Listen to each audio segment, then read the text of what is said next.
Magandang araw sa ating lahat. Sa puntong ito, tatalakayin natin ang tula at ang karunungang bayan. Ngunit, bago tayo magsimula, may tanong muna ako. Mahilig ba kayong magbasa o makinig sa mga tula? Paano naman ang mga kasabihan na madalas ninyong naririnig mula sa inyong mga magulang o lolo at lola? Ayan! Ang mga tula at karunungang bayan ay ilan sa mga pinakamatandang anyo ng panitikan sa Pilipinas. Sinasalamin nito ang kultura, paniniwala at karanasan ng ating mga ninuno. Ngayon, ano nga ba ang tula? Ang tula ay masining na anyo ng panitikan na nagpapahayag ng damdamin, kaisipan at karanasan sa pamamagitan ng piling salita na may ritmo, sukat at tugma. At narito ang apat na pangunahing bahagi ng tula. Una, ang sukat. Ito ang bilang ng pantig sa bawat taludtod. Pangalawa naman, ang pantig. Ito ang unit ng tunog sa isang salita.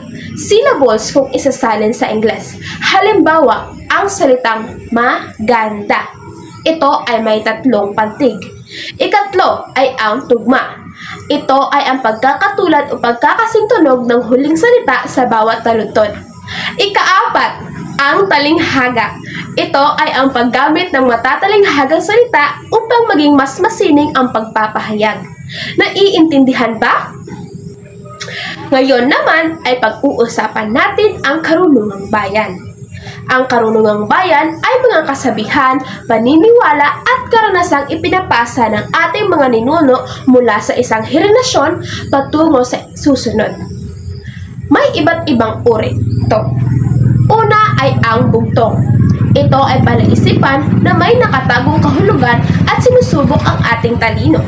Halimbawa, isang prinsesa nakaupo sa taasa. Ano kaya ang sagot?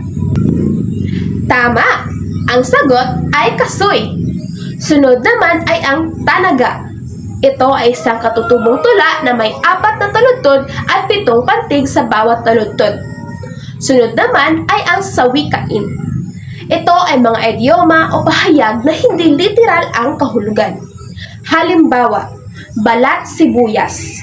Ano ang ibig sabihin nito? Tama! Ito ay tumutukoy sa taong madaling masaktan o maiyak.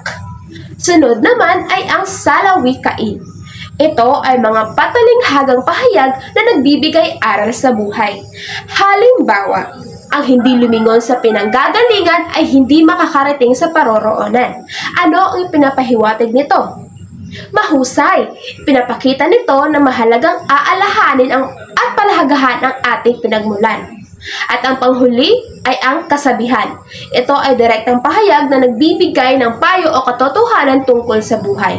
Halimbawa, walang umaanin ng tuwa na hindi sa luha nagmula. Ano kaya ang mensahe nito?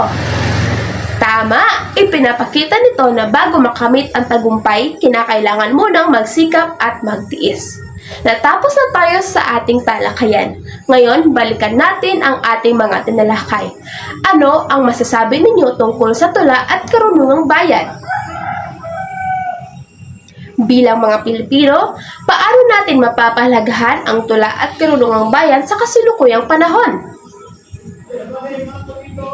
Napakaganda ng inyong mga sagot. Tandaan natin na ang tula at karunungang bayan ay bahagi ng ating kultura at pagkakakilanlan bilang mga Pilipino. Maraming salamat!